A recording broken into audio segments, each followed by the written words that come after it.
Sa loob ng palengke, lalo pang tumindi ang tensyon. Muling hinarap ni Tinding ang mag-asawang sina Marsing at Nita. Sa pagkakataong ito, hindi na niya napigilan ang galit at ibinuhos lahat kay Marsing. Inakusahan niya itong responsable sa mga pagkamatay dulot ng food poisoning. Ngunit itinanggi ni na Marsing at Nita para bang wala silang kinalaman. Lumapit si Jackie upang ipagtanggol ang kanyang mga kababayan. Sinaway niya si Tinding. Nasa palengke ba tayo? Bakit ka nanggugulo rito? Ngunit matatag si Tinding. Iginiit na hindi siya nanggugulo kundi inilalantad ang katotohanan. Naniniwala siyang malapit ng managot si Guerrero at ang kanyang mga tauhan. Pinagmamasdan ni Pre ang lahat. Ramdam na may nakatagong krimen sa mga Guerrero. Sa sandaling iyon, biglang tumunog ang lumang kampana ng barangay hall. Karaniwan itong tumutunog sa takdang oras, ngunit ngayon ay hindi inaasahan. Natigilan ang lahat. Nagkatinginan, bulong-bulungan. Nagtaka si Tinding, huminto si Jackie, at may kakaibang takot na gumapang sa kanyang puso. Mahigpit na hinawakan ni Pichona ang kamay niya, bulong. Bakit tumunog? Wala namang schedule. Sagot ni Chona. Hindi ito ordinaryo. Ganito rin tumunog noong nasunog ang lumang bodega ng mga Guerrero. Bago pa matapos si Chona, isang sigaw ang umalingaw-ngaw mula sa kabilang panig ng palengke. Tulong! May bumagsak! Nagkagulo ang mga tao, nagtulakan. Sa gitna ng kaguluhan, isang matandang babae ang nakahandusay, nanginginig. Maitim ang kanyang mga labi, may usok na lumalabas sa bibig. Parehong sintomas ng mga biktima ng food poisoning noong nakaraang linggo. Diyos ko! Bulalas ni Marsing sa takot, ngunit agad siyang tinakpan ni Nita. Tumahimik ka, mariin niyang sabi. Lalong dumilim ang atmosfera ng palengke para bang may masamang lihim na muling lilitaw. Nakita ni Tinding ang takot sa kanilang mga mata, ngunit hindi ito karaniwang takot. Takot ito ng mga taong may tinatago. Putangina kayo na naman to. Ano? Sigaw niya at napaatras si Sinita sa takot. Tama na, tama na. Huwag mong sabihin yan. Sagot ni Jackie, nanginginig ang tinig. Ramdam din niya na may kakaibang nangyayari, mas nakakatakot kaysa inaakala. Biglang lumitaw si Kapitan Guerrero. Mabagal ang kanyang paglakad, ngunit ang presensya niya'y nagpatakbo sa mga tao. Nagpulasan ang mga tindero at mamimili, para bang tumataka sa sumpa. Malamig ang kanyang tinig. Ano na namang kaguluhan ito? May sumagot, Kap, may isaan na namang biktima, katulad ng nakaraang linggo. Ngunit bago pa matapos ang kapitan, isang matinis na sigaw ang pumunit sa hangin. Galing ito sa lumang bodega. Mahina ngunit malinaw. Isang taong naghahabol ng hininga. Napalunok si Tinding, natigilan si Jackie sa takot. Dahan-dahan silang lumapit sa bodega. Sumunod si Napungay at Chona mula sa malayo, nanginginig ngunit hindi tumalikod. Ang mga tao'y nanatiling nakapako, hindi lumalapit, hindi rin tumatakas. Pagbukas ng pinto ng bodega, nakita nila ang isang lalaki, madungis, duguan ang mga kamay, nanginginig. Nakakalat ang mga papel, bote, at plastik na may kakaibang simbolo. Habang naghahabol ng hininga, sinabi niya, "Ililigtas ninyo ako. Huwag kayong magtiwala sa mga Guerrero. Sila ang nag-utos." Pagkatapos ay bumagsak. Wala ng buhay.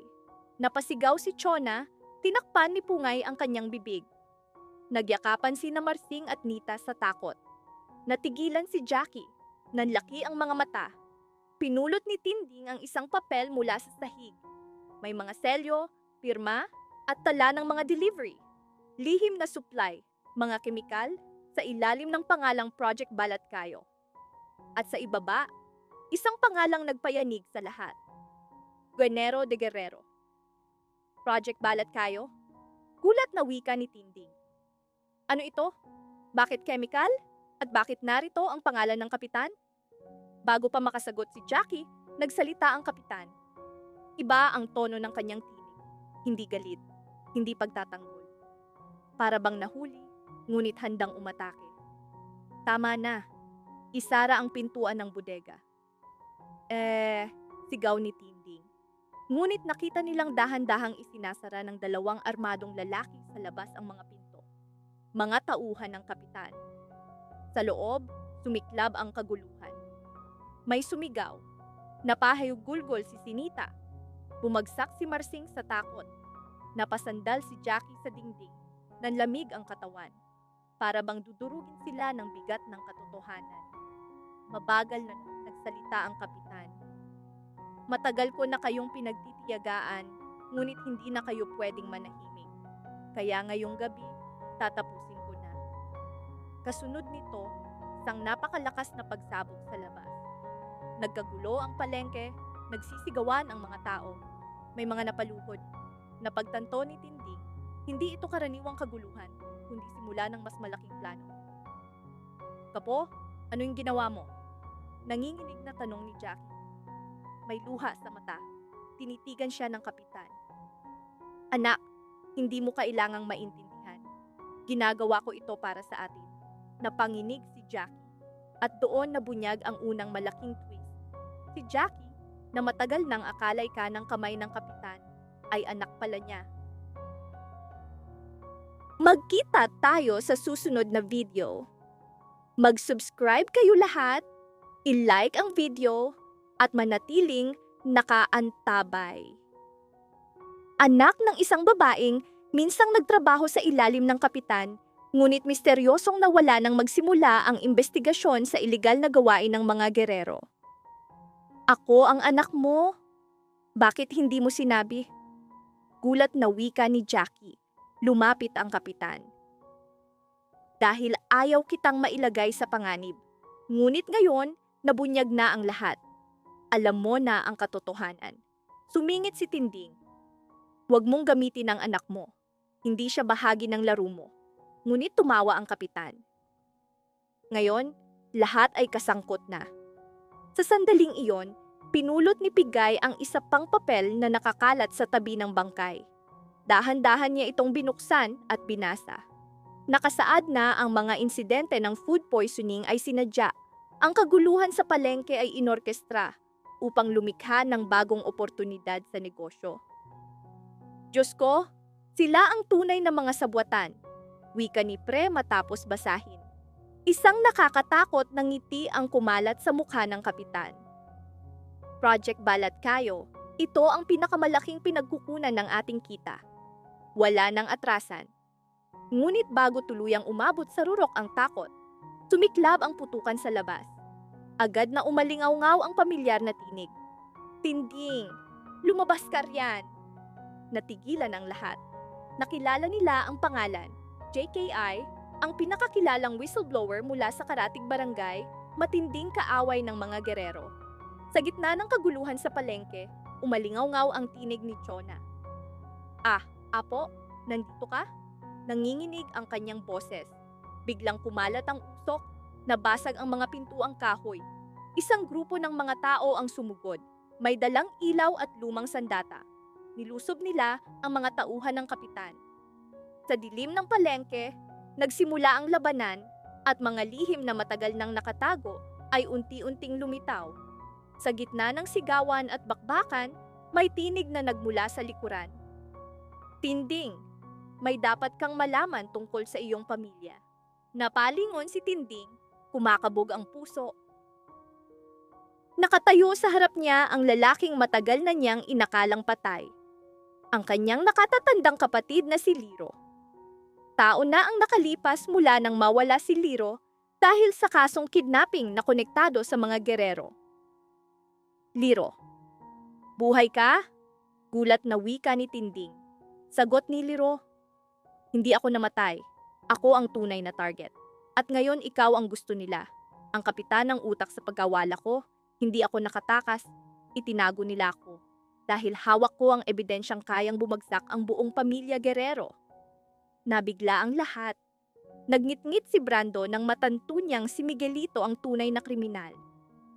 Sobra na ang mga Guerrero. Sigaw niya, tinawag ang kanyang mga tauhan. handa sa paghihiganti. Ngunit pinakalma siya ni Rocky Boy. Iniligtas ako ni Tanggol nang bugbugin ako ni Miguelito at itapon na parang basura. Hindi niya ako kilala, kaya gagamitin ko siya laban kay Miguelito. Samantala, naglalakad si Tanggol at ang kanyang grupo nang biglang dumaan ang isang ambulansya na nawala ng preno. Tumalon ang driver, ngunit sa loob ay may batang pasyente at ang kanyang mga magulang. Agad na tumakbo si Tanggol, nakikipaglaban sa malakas na hangin.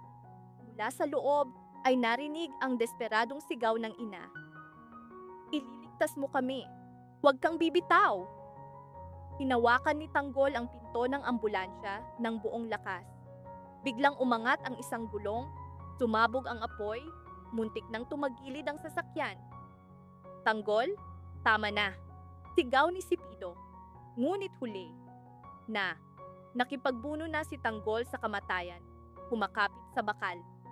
Isang malakas na pag-uga ang nagbukas ng likurang pinto. Nagkalat ang mga gamit pang ospital sa kalsada. Nabigla ang mga magulang. Ngunit nagniningning ang pag-asa nang makita ang kamay ni Tanggol na abot sa loob. "Kuya, may bata sa loob.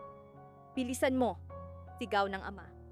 Sa huling lakas, pumasok si Tanggol, niyakap ang bata at ang mga magulang, saka tumalon palabas ng nagwawalang ambulansya.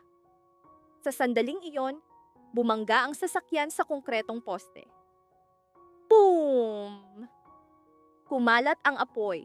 Gumulong si Tanggol sa lupa, mahigpit pa ring yakap ang bata. Halos mawalan ng malay, hindi niya ito binitiwan. Nang matapos, napahagulgol ang mga magulang, niyakap siya. "Salamat kung wala ka." Ngunit bago siya makasagot, 3 itim na motorsiklo ang huminto malapit. Walang plaka. Lahat ng sakay ay naka-helmet. Tahimik, ngunit nakakatakot. Lumapit si Pido, saka umatras. "Tanggol, hindi sila tagapagligtas. Mga tao sila ni Guerrero." Tumingala si Tanggol. Sa leeg ng isa ay may pulang marka, hindi niya malilimutan. Bumalik ang alaala, tugo, sigaw ng babae, lalaking tumatakas na may dalang bata. "Tanggol," bulong ng isa. "Matagal ka na naming hinahanap." "Hindi ko kayo kilala," mariing sagot ni Tanggol.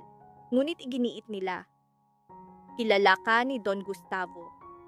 At sa sandaling iyon, bumalik ang dilim ng nakaraan ni Tanggol. Nang hina ang kanyang hininga, tumahimik ang paligid. Habang papalapit ang mga biker, dumating sina Brando at Rocky Boy kasama ang kanilang mga tauhan. "Tanggol, umatras ka!" Sigaw ni Brando. Sumiklab ang putukan, yumanig ang palengke na puno ng usok at sigawan. "Umiwas!" Sigaw ni Rocky Boy. Agad na iniligtas ni Tanggol ang bata at mga magulang. Ngunit sa gitna ng labanan, tinamaan ng bala ang kanyang balikat. Bumagsak siya, duguan, ngunit tumangging umatras. "Hoy, Guerrero!" Sigaw ng isa. "Akala mo ligtas ka? Nagkakautang ang dugo mo?" "Anong utang?" Hingal na tanong ni Tanggol. "Ang buhay na ninakaw mo sa amin." Nakunot ang noo ni Tanggol. "Wala akong ninakaw." Ngisi ng biker. "Kung gayon, tanungin mo ang tunay mong ama." Napasigaw si Tanggol sa galit at takot. "Wala akong oras." Ngunit dumating ang pulisya. Tumakas ang mga biker. Habang umaalis, sigaw ng kanilang pinuno. "Tanggol, hindi ka makakatakas sa kapalaran mo. Hahabulin ka ng buong dugong Guerrero."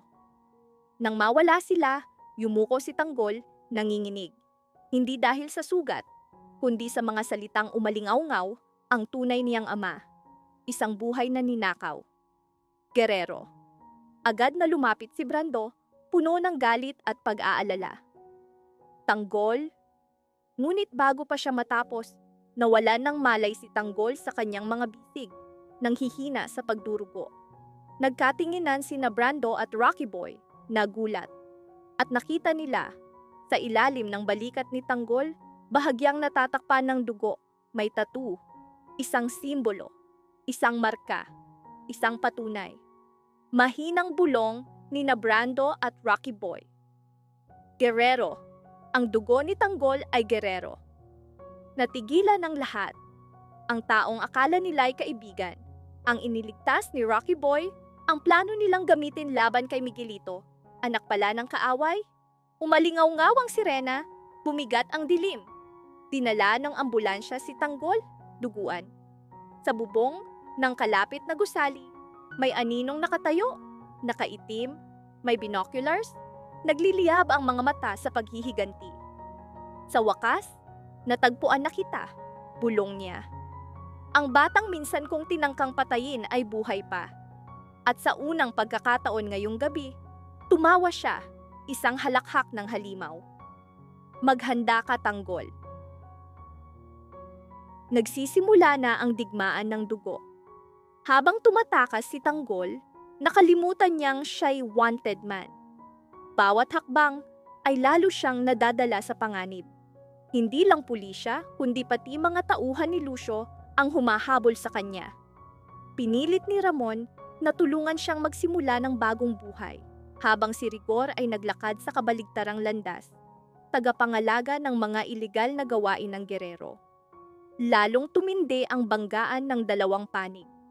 Natuntun na ni Victorino ang pinagmula ng sasakyan ni Rigor, handang ibunyag ang mga nakatagong krimen ng kanyang hepe. Maging si Mando ay hindi na nakaligtas sa galit ni Rigor. Kaya't paghihiganti, dugong ugnayan, at mga nakatagong katotohanan ay lalo pang nagkabuhol sa mas malalim na labanan. Nakahanda na ang entablado ng digmaan at haharapin ni Tanggol ang sumpa ng sariling dugo. Nang hihinang bulong ni Brando at Rocky Boy.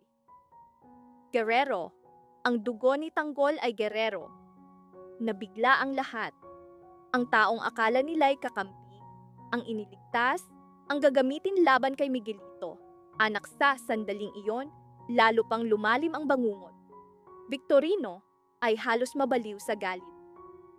Diyos ko, ikaw mismo ang naglagay sa kanya sa wanted list ng walang malinaw na kaso. Kaya mo ibinaon ang mga ulat. Nanatiling tahimik si Rigor, ngunit sa likod ng kanyang galit ay kumikislap ang takot. Mahinang bulong niya. May nagtataksil sa akin. Sa labas ng presinto, nakatayo ang isang hooded figure, si Dalton. Dati siyang tauhan ni Rigor, itinakwil dahil sa pagsuway. Ngayon siya ang naglalabas ng mga sikreto. At sa kanyang mga kamay, nakahimlay ang mas malaking katotohanan. Kung bakit gustong patayin ni Rigor si Tanggol.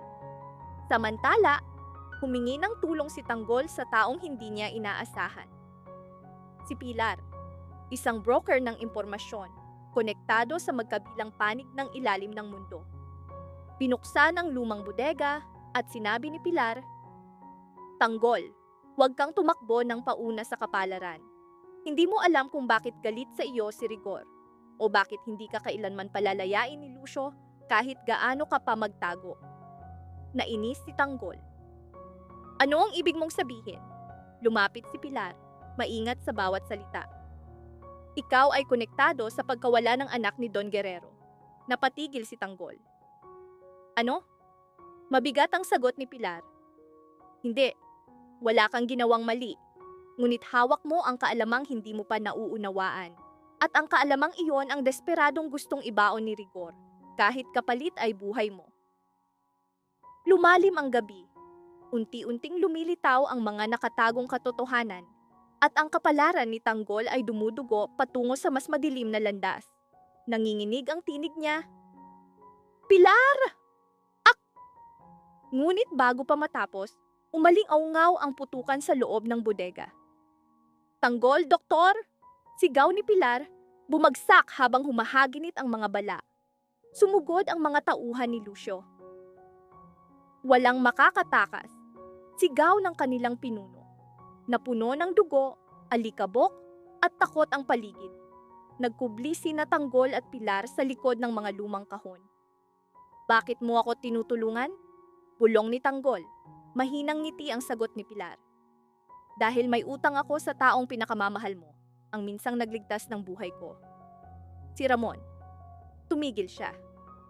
Hindi, ibig kong sabihin, ang tunay mong ama. Tumigil ang mundo ni Tanggol. Ama ko?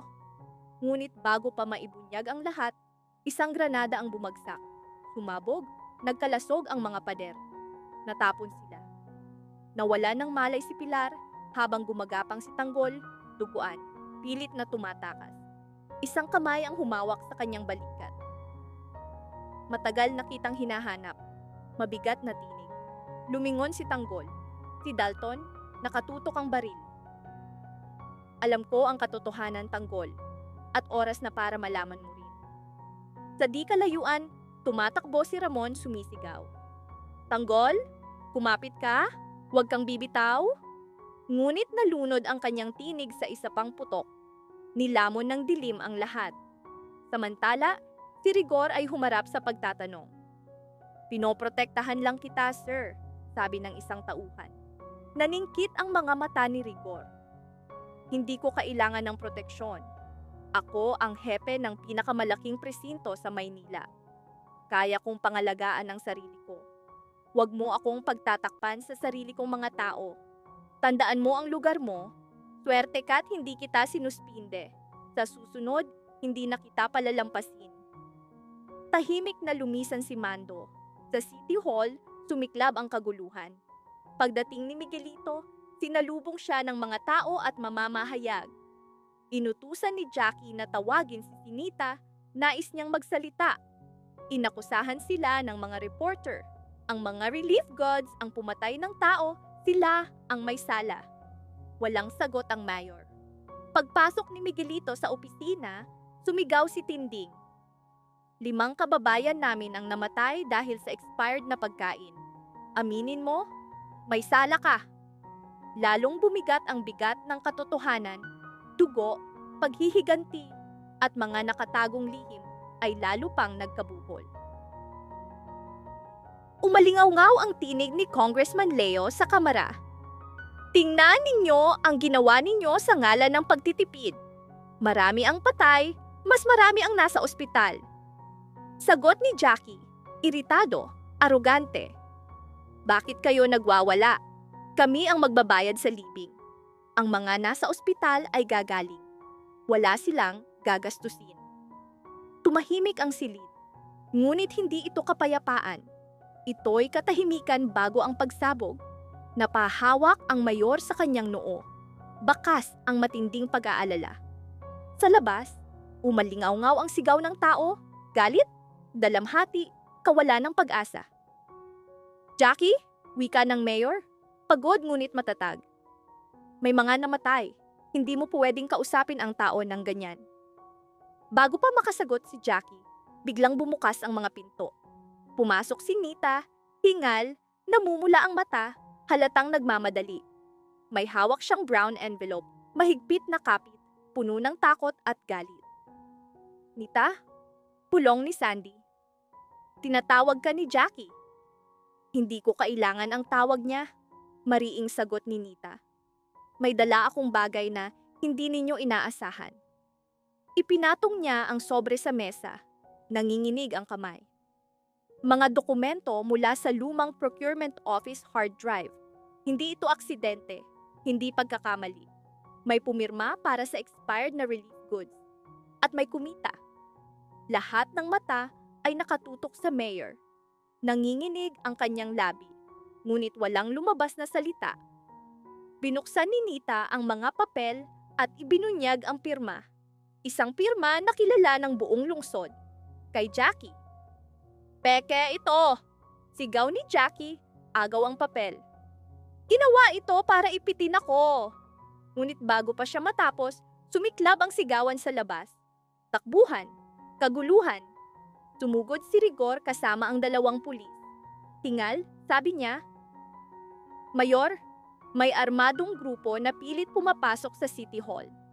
Sa sandaling iyon, lalo pang bumigat ang hangin sa loob ng bulwagan. Katotohanan, sabwatan, at nakaambang panganib ay nagtagpo.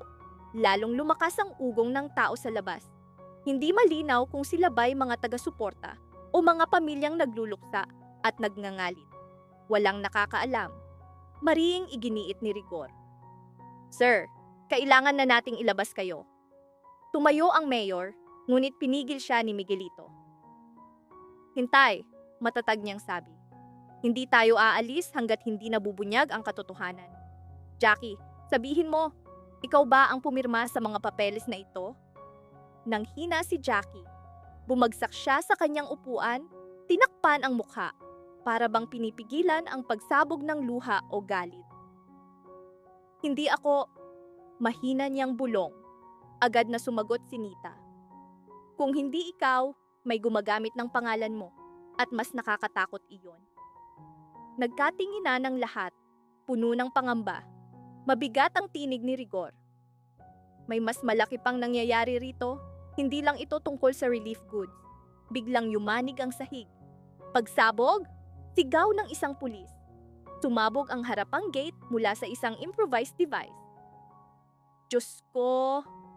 Bulong ni Sandy, mahigpit na yakap si Nita.